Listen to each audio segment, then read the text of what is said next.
বন্ধুরা, আজকে তোমাদেরকে করে দেখাবো সজনে ফুলের বড়া। আর তার আগে তো একটা কথা জানানোই হলো না, আমাদের চ্যানেলে তোমাদের সবাইকে অনেক অনেক স্বাগত আর অনেক ভালোবাসা। তাহলে চলো কুকিং ভিডিওটা শুরু করা যাক। সজনে ফুলের বড়া বানাবার জন্য অবশ্যই তো লাগবে সজনে ফুল। এর আগের ভিডিওটাই তোমাদেরকে দিয়েছিলাম সজনে ফুল ভাজা, কিন্তু অনেক সময় বাচ্চারা ওইরকম ভাবে সজনে ফুল খেতে চায় না। কিন্তু যেহেতু এইটা একটা প্রচণ্ড গুণী একটা জিনিস, তার জন্য বাচ্চাদেরকে কিভাবে খাওয়াবে আর বড়রাও কিভাবে টেস্টি করে খাবে, তার জন্যই আজকের রেসিপিটা তোমাদের সাথে শেয়ার করা। তাহলে চলো কিভাবে বড়াটা বানানো হয় দেখে নিই।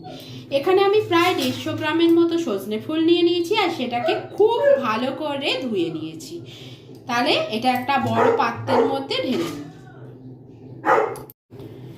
এর মধ্যে দেবো বড় চামচে প্রায় 5 চামচের মতো বেসন। তোমরা যেরকম পরিমাণ ফুল নেবে সেরকম পরিমাণ বেসনের ব্যবহার করবে। আমি যে এখানে 5 চামচ লাগবে বলছি, এটা যে আমার 5 চামচই লাগবে সেরকম নয়, আমি বুঝে জিনিসটা ব্যবহার করব। যদি মনে হয় যে আরেকটু বেসন দেওয়ার প্রয়োজন তখন আরো একটু দেবো। সঙ্গে দিয়ে দেবো চালের গুঁড়ো। এটার পরিমাণ অবশ্যই কম থাকবে। এখানে আমি 2 চামচের মতো চালের গুঁড়ো দিলাম। দেবো পেস্ট করা কাঁচা লঙ্কা। যদি বাচ্চাদের জন্য করা হয় তাহলে কাঁচা লঙ্কার পরিমাণটা একটু কমিয়ে বা না দিয়েও করা যেতে পারে। দিয়ে দেবো কালো জিরে, পরিমাণ মতো নুন,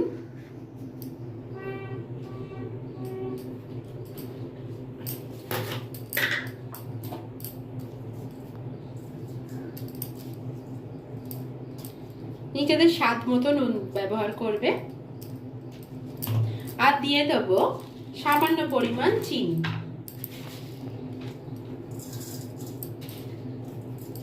আর রঙের জন্য দেবো অল্প একটু হলুদ গুঁড়ো।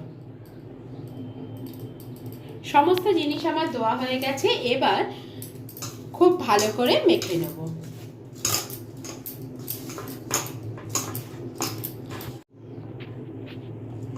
প্রথমে এরকম হাত দিয়েই আমি একটু মেখে নেব, তারপরে অল্প অল্প জল দিয়ে দিয়ে এটাকে মাখব। মোটামুটি এখানে হাত দিয়ে দিয়ে কিছুটা মাখা হয়ে গেছে। আর এখনই দেখো কিরকম একটা ময়েশ্চার বেরিয়েছে, কারণ একটা যেহেতু ফুলের মধ্যে অনেকটা ময়েশ্চার থাকে, যে কারণে এটা বেশ একটু শক্ত মতো ব্যাটার টাইপের হয়ে গেছে। এবার অল্প জল ছিটিয়ে ছিটিয়ে আমি এটাকে একটু নরম করে নেব।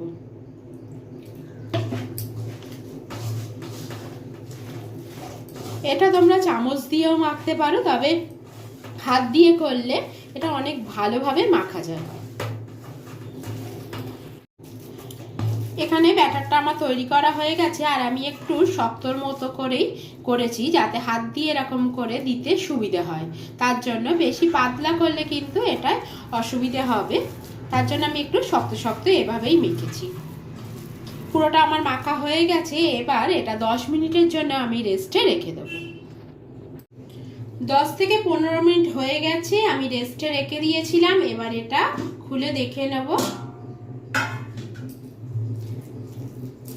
দেখো এর থেকে কিন্তু আরো একটু ময়েশ্চার বেরিয়েছে, যতটা টাইট ছিল ততটা কিন্তু এখন টাইট আর নেই।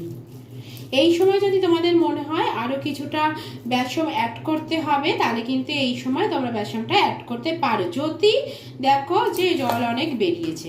আর যদি মনে হয় যে না ঠিক আছে, তাহলে বেসন মেশাবার আর দরকার নেই। যেমন আমার এটার মধ্যে আর বেসন মেশাবার দরকার নেই, একটু ভালো করে আবার ফেটিয়ে নিলেই কিন্তু এটা মোটামুটি ঠিকঠাক ব্যাটারটা তৈরি হয়ে যাবে। তাহলে চলো প্যানে আমি বসিয়ে দিই তেলটা গরম করতে। আমি সাদা তেলেই বড়াটা ভাজবো, তার জন্য একটা ফ্রাই প্যানে দিয়ে দিলাম একটু বেশি পরিমাণ সাদা তেল। তোমরা সর্ষের তেলেও ভাজতে পারো, কোনো অসুবিধা নেই। তেলটা এখানে আমার গরম হয়ে গেছে। এবার এর মধ্যে আমি একটা করে এরকম ভাবে নিয়ে দিয়ে দেবো। তোমাদের যেভাবে ইচ্ছে তোমরা দিতে পারো, যেরকম শেপে দেওয়ার ইচ্ছে সেরকম দিতে পারো, কোনো অসুবিধে নেই। কিন্তু একটু পাতলা পাতলা করে দিতে হবে যাতে ভেতর পর্যন্ত এটা ভাজা হয়। আর গ্যাসের আগুনটা কিন্তু এই সময় আস্তেই রাখতে হবে, নাহলে জোরে দিলে ওপরগুলো পুড়ে যাবে আর ভেতরটা কিন্তু কাঁচা রয়ে যাবে। এটা চামচ দিয়েও দিতে পারো, তোমাদের যদি হাত দিয়ে দিতে সুবিধা হয় সেটাও করতে পারো। এইটা হচ্ছে পুরোপুরি নিজেদের ওপর ডিপেন্ড করবে তোমরা কিভাবে বড়াটাকে ভাজছো। দেখো একবার দেওয়া হয়ে গেছে, একসাথে বেশ এতগুলো বড়া ধরেছে আমার। এবার এইগুলোর এক পিঠটা হতে দেবো, এক পিঠ হয়ে গেলে এর পরের পিঠটা উল্টে দেবো। কিন্তু সব সময় গ্যাসের আগুনটা কিন্তু আস্তে রাখবে, এটা কিন্তু খুব ইম্পর্টেন্ট জিনিস। পেছন দিকটা কিছুটা ভাজা হয়ে গেছে, এবার আমি যেগুলো হয়ে গেছে সেগুলো একটু উল্টে দেবো। মানে যেগুলো আগে দিয়েছি দেখো আগে হয়ে গেছে তাই আগে উল্টে দিলাম। এরকম আস্তে আস্তে এবার সব কটাকেই আমি উল্টে দেবো যাতে উল্টো দিকের পিঠটাও ভাজা হয়ে যায়।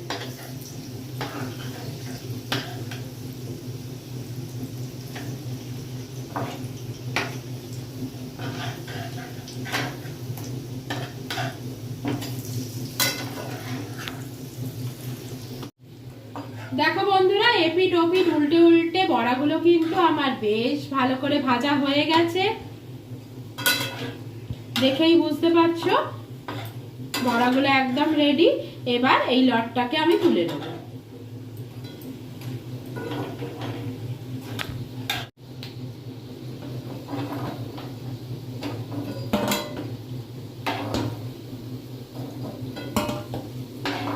এবার তুলে নেব, তুলে নিচ্ছি বড়াগুলোকে। দেখো দেখতেই পেলে একবার কিরকম ভাবে ভেজে আমি তুলে নিলাম, ঠিক সেইভাবেই কিন্তু সেকেন্ড লটটাও দিয়ে দেবো। আর এই বড়াটায় কিন্তু খুব একটা তেল টানে না, এইভাবে আবার সব কটাকে আমি দিয়ে দেবো। দেখো সেকেন্ড বারেও আবার কিন্তু এইভাবেই দেওয়া হয়ে গেছে। এবার এটাও ঠিক সেইভাবেই গ্যাসের আগুনটা আস্তে করে রেখে আমি পুরো বড়াগুলোকে ভেজে নেব।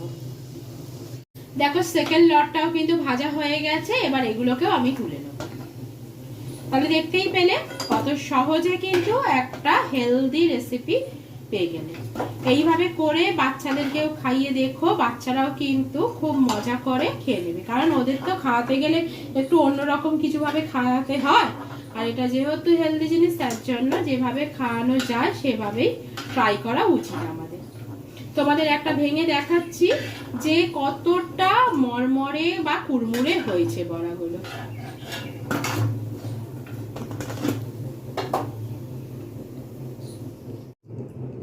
তাহলে বন্ধুরা দেখে নাও এটা কতটা মুচমুচে হয়েছে, দেখেছো? আওয়াজটা শুনেই বুঝতে পারছো কতটা কুড়মুড়ে হয়েছে জিনিসটাকে। এবার ভেঙে তোমাদের দেখানো হচ্ছে, দেখতেই পাচ্ছ। এবার একটা টেস্ট করেও দেখো আর তোমাদেরকে বলুক। আওয়াজটা তোমাদের হাতে যাচ্ছে কিনা বুঝতে পারছি না, কিন্তু হেভি কুড়মুড়ে হয়েছে, সুন্দর খেতে হয়েছে। বাচ্চারা কিন্তু অনায়াসেই এই জিনিসটা খেয়ে নেবে। হয়তো ভেজে দিলে খাবে না, দিদিভাই ঠিকই বলেছে, এইভাবে দিলে কিন্তু তারা অবশ্যই খেয়ে নেবে, পুষ্টিগুণটাও তাদের শরীরে যাবে। আর যেহেতু খুব বেশি তেল টানে না তো হেলদি। তাহলে কি করতে হবে বন্ধুরা, এরকম ভালো ভালো রেসিপি পাওয়ার জন্য তোমাদেরকে একটা করে লাইক কমেন্ট আর শেয়ার করতে হবে, আর অবশ্যই জানাতে হবে তোমরা আর কি কি দেখতে চাও, তাহলে সেই অনুযায়ী আমরা রেসিপি দেবো। তাহলে আর আমাদের চ্যানেলটাকে সাবস্ক্রাইব করতে হবে কিন্তু, এটা ভুলে যেও না।